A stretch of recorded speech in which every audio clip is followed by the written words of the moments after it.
सत्संगत्वे निस्संगत्वं निस्संगत्वे निर्मोहत्वं निर्मोहत्वे निश्चलतत्वं निश्चलतत्वे जीवन्मुक्तिः पुनरपि जननं पुनरपि मरणं पुनरपि जननी जठरे शयनम् इह संसारे बहुदुस्तारे कृपया पारे पाहि मुरा।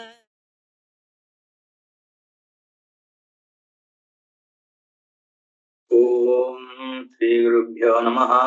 हरि ओम। सदाशिवसमारम्भाम् शंकराचार्यमध्यमाम् अस्मदाचार्यपर्यन्ताम् वन्दे गुरुपरम्पराम्। श्रुतिस्मृतिपुराणानाम् आलयम् करुणालयम् नमामि भगवत्पादम् शङ्करम् लोकशङ्करम्। शङ्करं शङ्कराचार्यं केशवं बादरायणं सूत्रभाष्यकृतौ वन्दे भगवन्तौ पुनः पुनः। ईश्वरो गुरुरात्मेति मूर्तिभेदविभागिने व्योमवद्व्याप्तदेहाय दक्षिणामूर्तये नमः। गुकारस्वन्धकारो वै ऋकारस्तन्निवर्तकः अन्धकारनिरोधित्वात् गुरुरित्यभिधीयते। ॐ सहनाववतु सहनौ भुनक्तु सह वीर्यङ्करवावहै तेजस्विनावधीतमस्तु मा विद्विषावहै। ओम शांति शांति शांति। ओम सर्व वेदांत सिद्धांत गोचरम तमगोचरम गोविंदम परमानंदम सद्गुरुम प्रणतोस्म्यहम्। 134।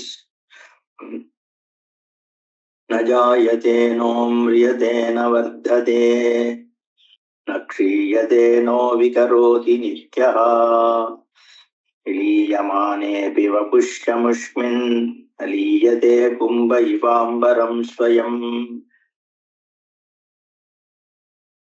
कुम्भ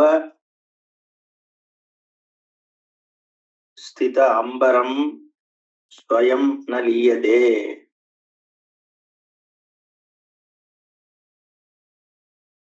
लीयमानेऽपि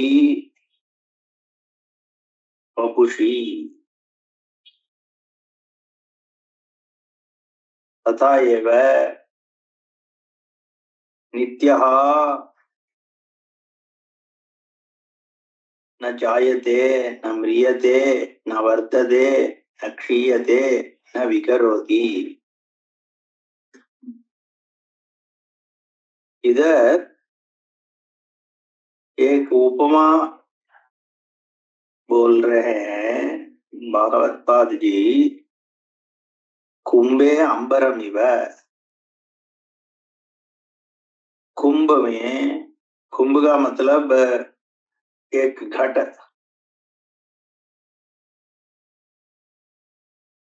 गिंडी बोलते हैं ना,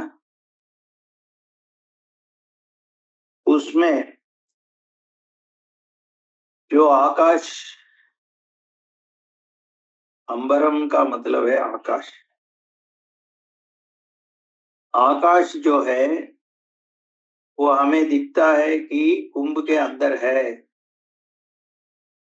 कोई पात्र के अंदर बैठा हुआ है आकाश, ऐसा लगता है। लेकिन एक चीज है उपाधि। उपाधि का मतलब है दूसरे किसी वस्तु का गुण जो है किसी दूसरे और वस्तु में दिखना।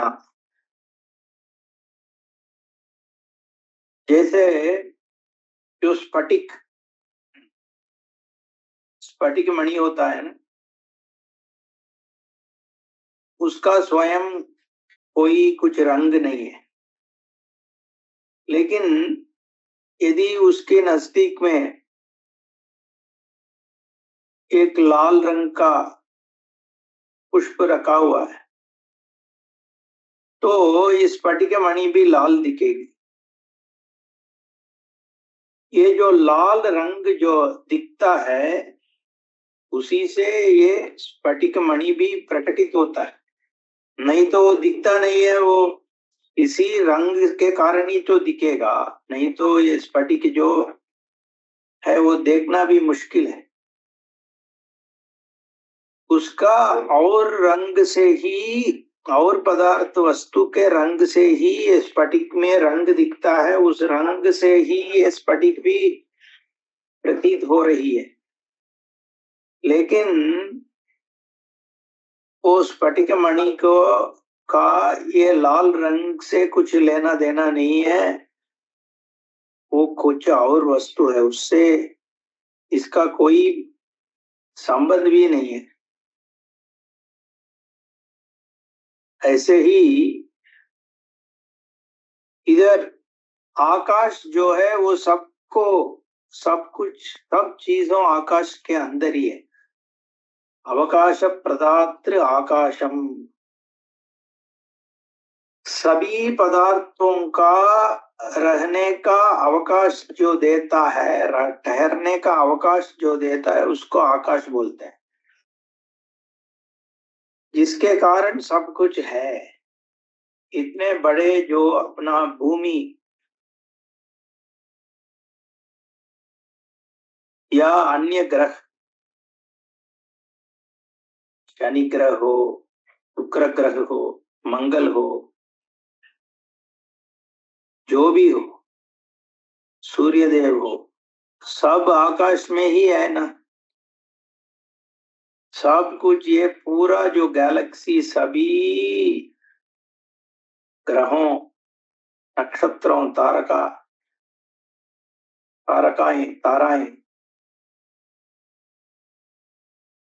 सब कहाँ है? आकाश के अंदर ही है। तो ये घटा भी आकाश के अंदर ही है। कोई भी पात्र ले लो, घट सब आकाश में ही है। लेकिन उनके अंदर भी कुछ रखने का क्षमता है। घट के अंदर, कोई पात्र के अंदर कुछ अब हम रख सकते हैं, पानी रख सकते हैं। अगर उनके अंदर कुछ नहीं है तो ऐसे लगता है लोगों को उसके अंदर आकाश है। तो जब वो घट टूट जाता है, घट का मृत्यु हो गया, तो ऐसे लगता है उसके अंदर जो भी आकाश था वो भी मर गया, आज नहीं है अभी। लेकिन सत्य ये है कि वो घट, जो भी पात्र है, वो ही आकाश के अंदर है, आकाश उनके अंदर नहीं है। सिर्फ ऐसा दिख रहा है, जैसे स्फटिक मणि में लाल रंग दिखता है, वैसे ही इधर भी घट के अंदर आकाश दिख रही है, लेकिन घट ही आकाश के अंदर है।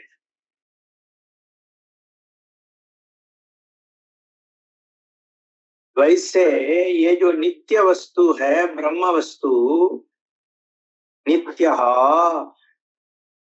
उसी के अंदर काल है। काल के अंदर चैतन्य नहीं है। चैतन्य प्रकाश से ही काल की प्रतीत होती है। ये काल जब प्रतीत होता है, काल कहाँ प्रतीत हो रहा है? चैतन्य में ही प्रतीत हो रहा है कि नहीं? और ये जो आकाश हम बोल रहे हैं, आकाश का प्रतीत कहाँ होता है? चैतन्य में ही तो होता है, बुद्धि में होता है, और बुद्धि का प्रकाश आता है चैतन्य स्वरूप से। इसलिए वो आकाश के अंदर चैतन्य नहीं है। तुम कहाँ भी ढूंढो, आकाश के अंदर नहीं ढूंढ पाओगे, कहीं कहीं भी वो ये है चैतन्य, ऐसा कहीं बोल नहीं सकते हैं ना।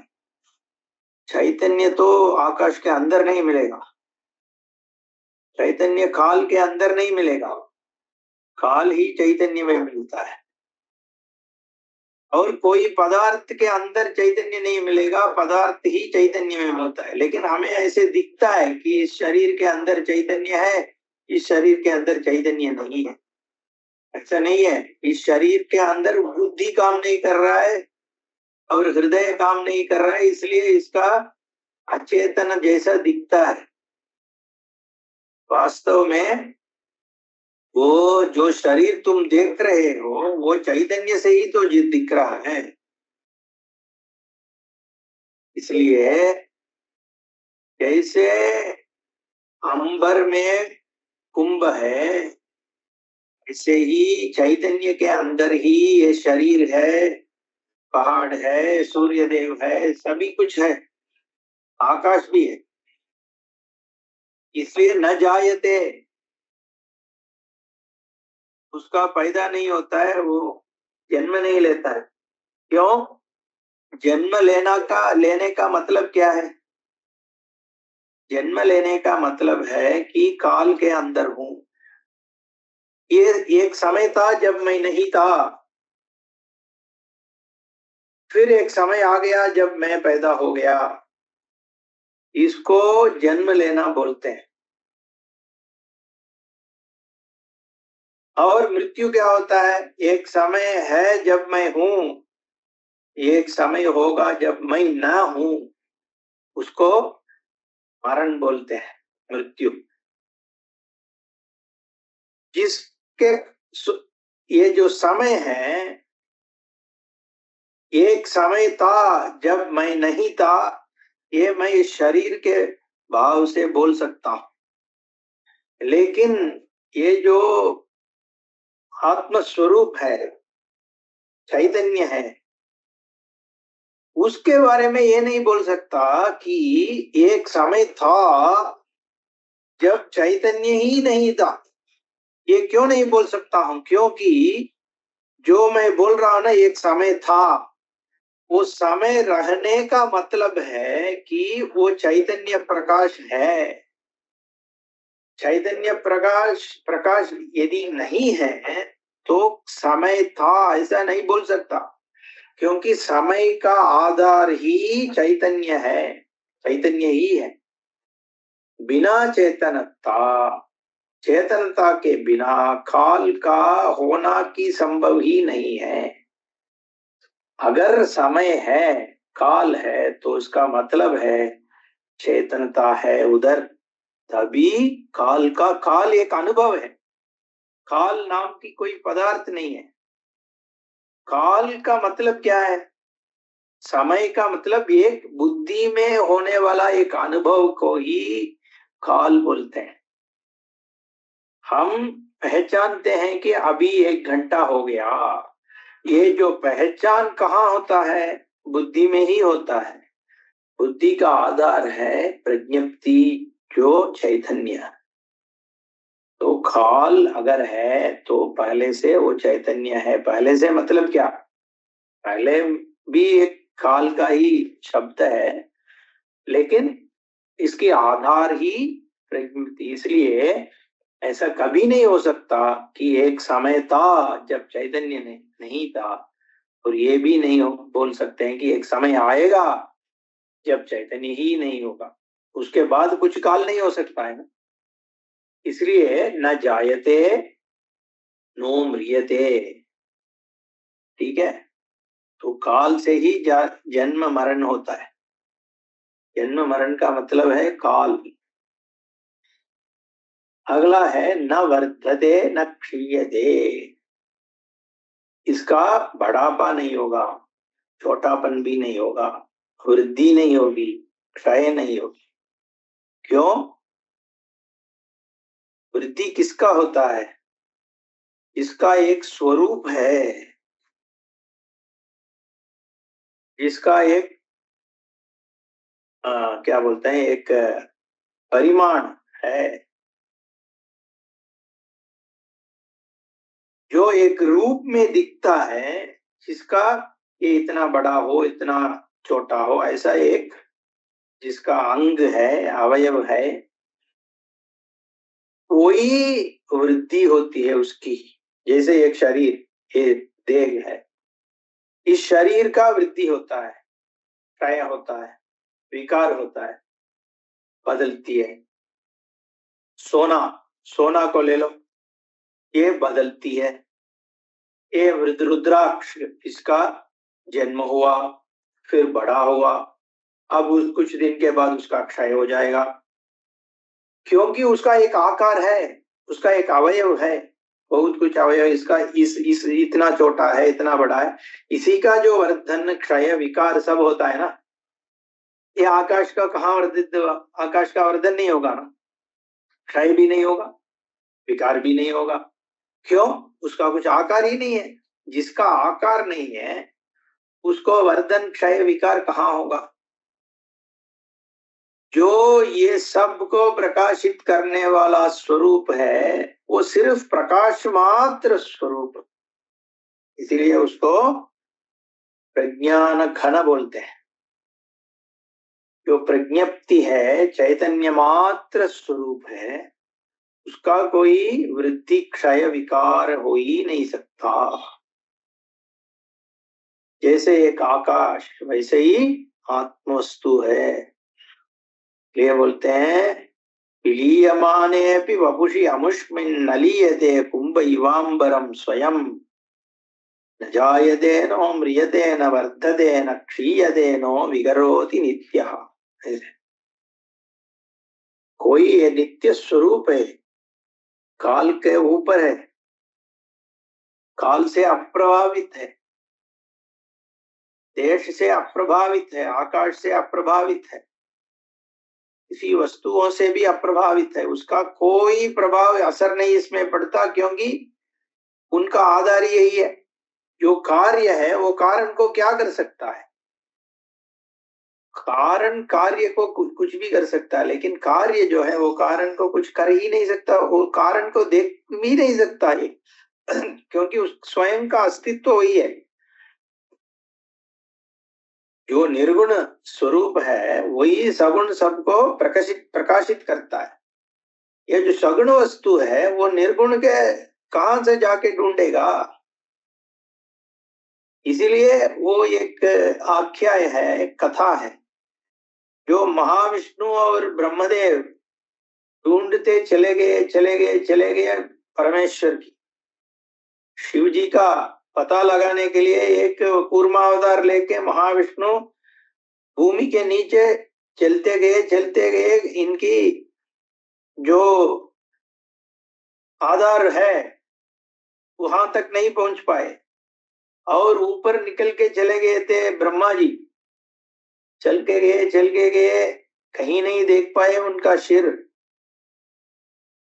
उसके बाद एक कथा है, वो अन्न पक्षी से झूठ बोला दिया, ये सब छोड़े। अभी इसका मतलब, इसका तात्पर्य क्या है? जो आधार स्वरूप शिव जी जो है वो निराकार है, निर्गुण है, इसीलिए लिंग स्वरूप में हम पूजते हैं। शिवलिंग मतलब क्या है? उसका कोई आकार नहीं है, जो निराकार है, निर्गुण है, निरवयव है। अवयव कहाँ है? लिंग का कोई अवयव नहीं है ना, इसीलिए वो लिंग रूप में हम पूछते हैं, क्योंकि वो निरवय, निराकार, सर्वात्मा है, सभी जगह है, लेकिन उसका कुछ आकार नहीं।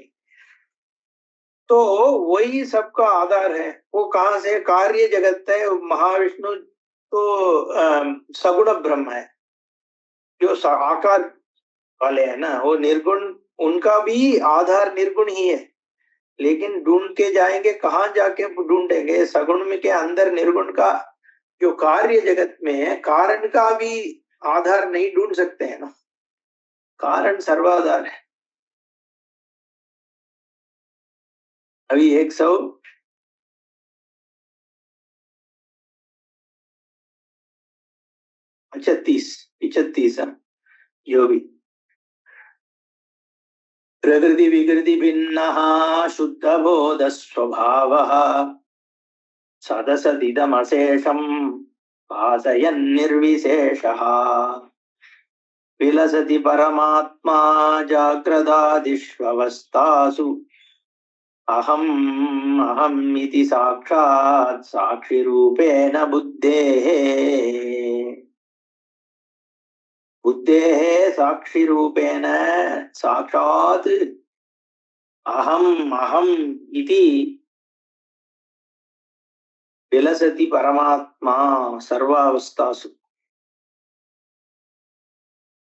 कोऽयं परमात्मा निर्विशेषः प्रकृति विकृति भिन्नः शुद्धबोध स्वभावः अशेषं जगते सदसत् इदम् इति भासयति।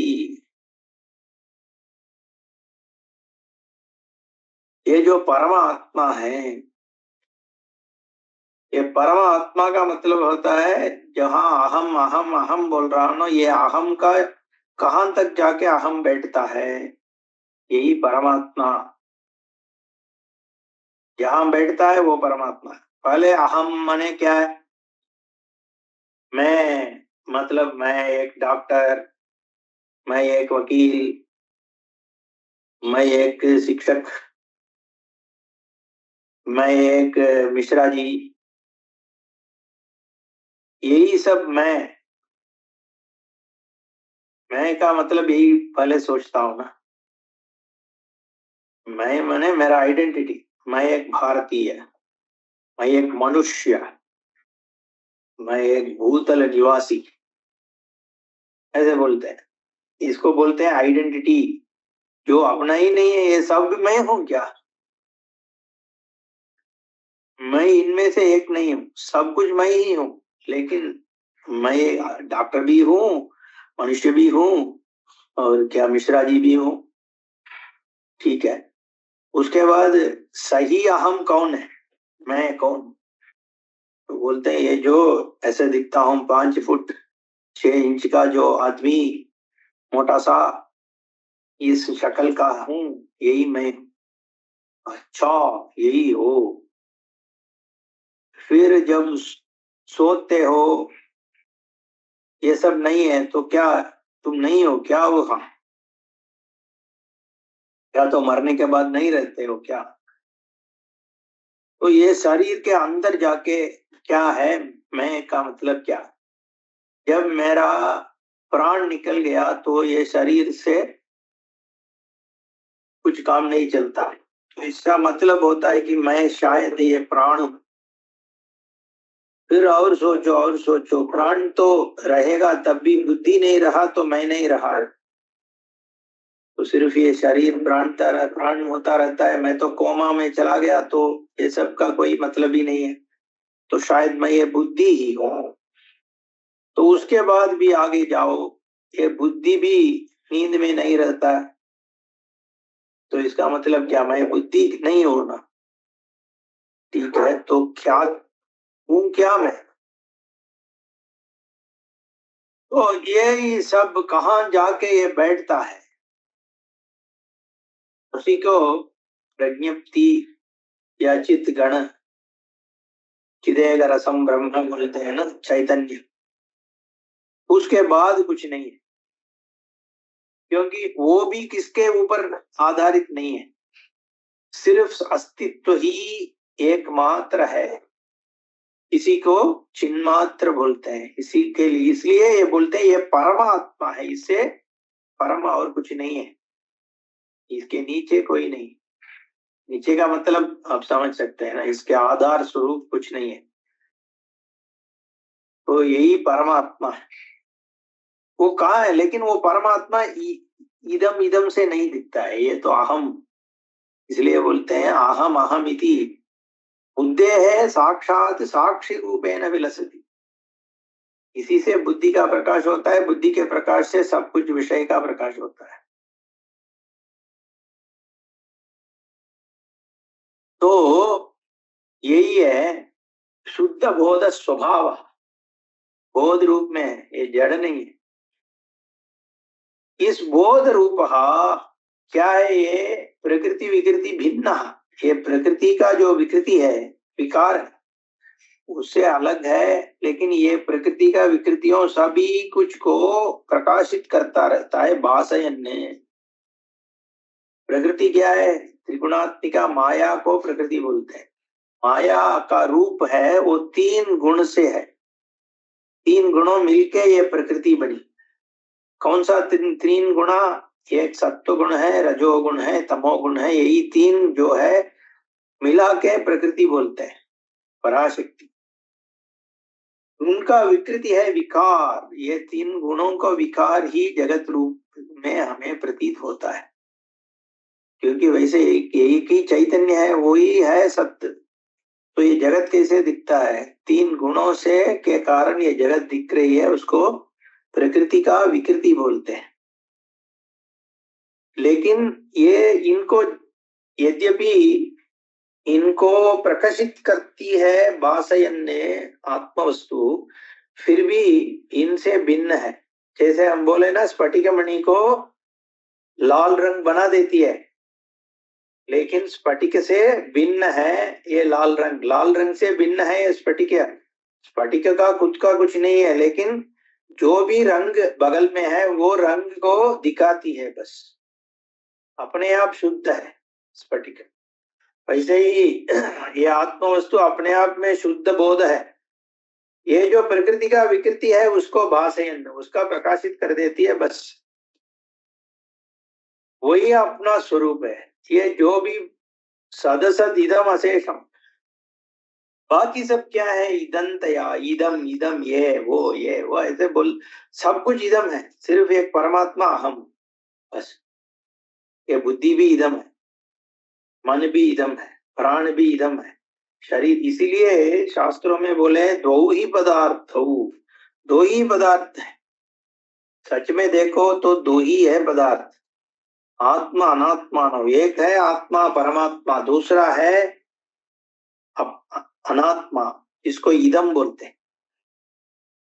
सदसद इदम अशेषम। जो भी एक ये इसको सत्य बोलते हैं, उसको असत बोलते हैं। क्या? ये शशविशान है, रैबिट्स हॉर्न,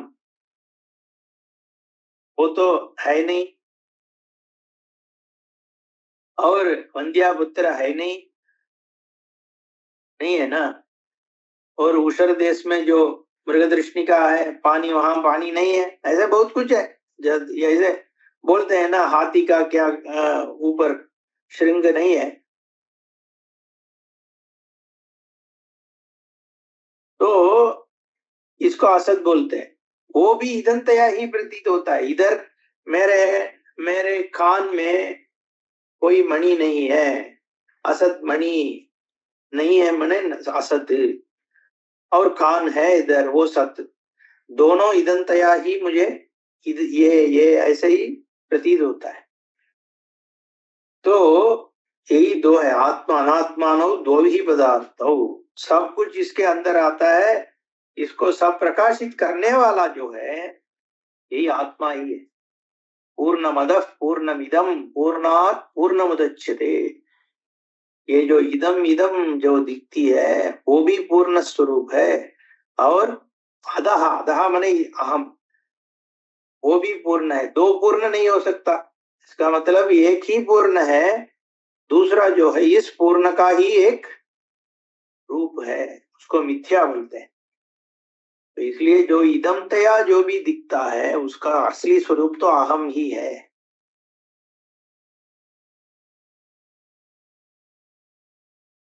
ठीक है, इससे मुझे क्या तो बोलते हैं 136 में, नियमित मनसा अमुम त्वम स्वात्मानमात्मनि अयमहमिति साक्षात् विद्धि बुद्धि प्रसादात् जनि मरण तरंगापार संसार सिंधुम प्रतर भव कृतार्थो ब्रह्म रूपेण संस्थः। तो क्या करना है बताया? कृतार्थो भव, कृतकृत्यो भव, तुम कृतार्थ बन जाओ। ये कृतार्थ क्या होता है? ये जन्म लेने का क्या कुछ मतलब है? जन्म लेने का क्या कारण है, लक्ष्य है, उस लक्ष्य को प्राप्त करना, इसको कृतार्थ बोलते हैं। ये कृतार्थता क्या है, प्राप्ति क्या है? ब्रह्म रूपेण संस्थः, अपने को ब्रह्म रूप में खड़े करना। संस्था माने खड़े होना। ब्रह्म रूप में कैसे खड़े होंगे? ब्रह्म क्या है? ब्रह्म निर्गुण है, निराकार है, नहीं इंगते, कुछ प्रचलती नहीं है, कुछ नहीं है, तो क्या ऐसे ही खड़े कर दो, आंख नक हिला दो, पैर मत हिलाओ। जैसे जैन बुद्धिस्ट बोलते हैं ना, बौद्ध है, वो ऐसे ही बात करेंगे, इधर उधर नहीं देखेंगे, सीधे जाएंगे, ऐसे ही ब्रह्म रूपेण संस्था, ऐसे खड़े रहना है क्या? नहीं, तुम्हें कुछ खड़े बड़े रहने की जरूरत नहीं है। ब्रह्म रूपेण संस्था मतलब क्या है कि तुम पहले से ही ब्रह्म रूप ही हो, जो अचल है, निर्विकार है, निराकार है, वही उसका स्वरूप है। अगर तुम्हें उस ज्ञान मिल गया और उसी ज्ञान में निष्ठा रखोगे, उसी को बोलते हैं ब्रह्म संस्थिति ही, ब्रह्म रूपेण संस्थिति ही। यानी ब्रह्म रूप जो अपना स्वरूप है, उस स्वरूप की जो रिकॉग्निशन है, जिसको अवधारण है, उसको ही ब्रह्म रूपेण संस्था बोलते हैं। ठीक है, उससे क्या फायदा होता है? एक कृतार्थ बनने से क्या होता है? जनि मरण तरंग अपार संसार सिंधुम प्रतर, ये तो समुद्र है, ये संसार है, सागर है। क्यों सागर है? सागर का उस पार दिखता भी नहीं है, इसीलिए संसार सागर बोलते हैं। उस संसार सागर में क्या है? बहुत कुछ है। बड़े बड़े मछलियां हैं, मगरमच्छ है, सब काट लेगी, और बहुत तरंग है। कैसे तरंग? जनि मरण तरंगा, ये जन्म मरण बहुत होता रहता है, अपना भी होता है, अगल बगल में बहुत कुछ होता है, और दुख सुख ये सब कुछ होता ही रहता है। भव सागर है, इसलिए सागर बोलते हैं उसको। उसको पार करना कैसे करेंगे? ब्रह्म रूप मिल गया तो कर देंगे। कैसे करेंगे? अरे जो समुद्र दिखता है वो अपने आप असत्य बन जाती है, सूख जाती है। भवसागर सब सूख गई रे, फिक्र नगी मोरे तरनन की मुगिला जी। ऐसा एक है ना मेरा भजन, मुझे फिक्र नहीं इसकी तरनन की, इसको पार करने का कोई फिक्र नहीं है, मुझे पार करना ही नहीं है। क्यों? ये गुरु कृपा अंजन पायो मेरे भाई। ये गुरु कृपा से क्या हो जाता है? ये जो समुद्र दिखता है ना, वो सूख जाती है, वो समुद्र समुद्र नहीं रहा। अब फिक्र क्या है पार करने की?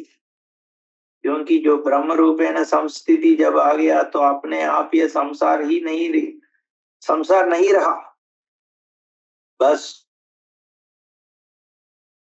लेकिन ये कैसे पाएंगे? कैसे? ये सब नियमित मनसा, अपने मन को नियम बनाओ। यही सब शास्त्र विचार में ही रहेंगे। बाकी जो भी काम करना है वो करते रहें, ठीक है, लेकिन लक्ष्य तो एक ही है, ये आत्म वस्तु का ज्ञान। स्वात्मानम स्वम आत्मानम आत्मनि अयम अहमिति साक्षात बुद्धि प्रसादात विद्धि। ये ईश्वर प्रसाद से अपने आप का स्वरूप की ज्ञान जो मिलेगा, मिलेगा मैंने मुझे कुछ करना पड़ेगा ना। हाँ कुछ करना है, क्या करना है? शास्त्र श्रवण करना है, मन को नियमित करके हर समय इसी के ऊपर बुद्धि को लगाना है। काम करते समय भी यही बुद्धि में, जब जब जागे हो तब तब यही आत्म वस्तु के ऊपर ही बुद्धि लगाओ। इसको बोलते हैं व्यवसायत्मिका बुद्धि ही। भगवत गीता में भगवान व्यवसायत्मिका बुद्धि ही एक गुरुनंदन बहुशाखा ही अनंताश्च बुद्धयः अव्यवसायिनाम। ये जो बुद्धि है सिर्फ एक ही लक्ष्य को लेके आगे बढ़ती है, वो लक्ष्य है ब्रह्म साक्षात्कार। बाकी सब निरर्थक है, कुछ नहीं होने वाला है ये जन्म जीवन में, बकवास है सब कुछ।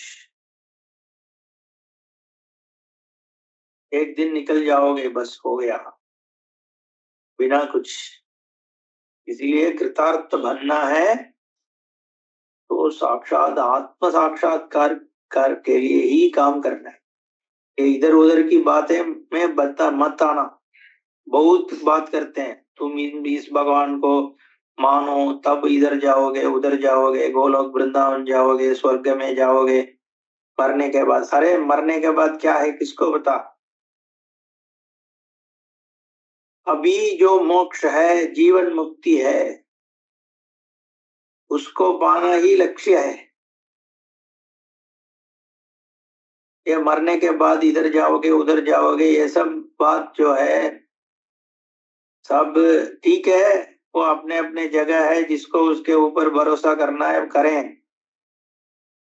लेकिन जो जीवन मुक्ति जो मिल सकता है, जिसको अभी यहीं पे अभी जहां बैठा हूं जिस रूप में हूं वही मेरा मुक्ति हो जाएगा, तो उससे क्या ज्यादा कुछ मिलने वाला है क्या?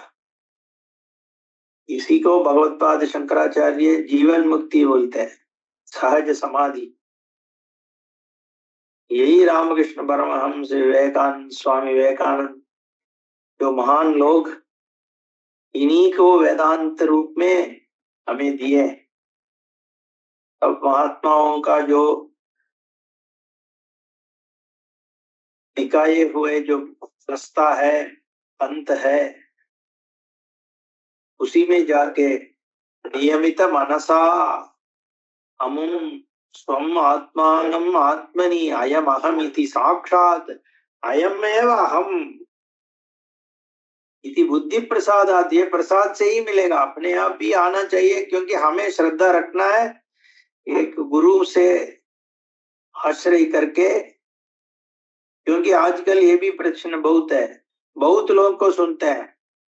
ये जब इंटरनेट आ गया तो एक दिन बैठ के 4-5 लोग से सुनते हैं, एक ऐसा बोलते हैं दूसरा वैसे बोलते हैं, तो इधर उधर की बात बहुत आ जाती है।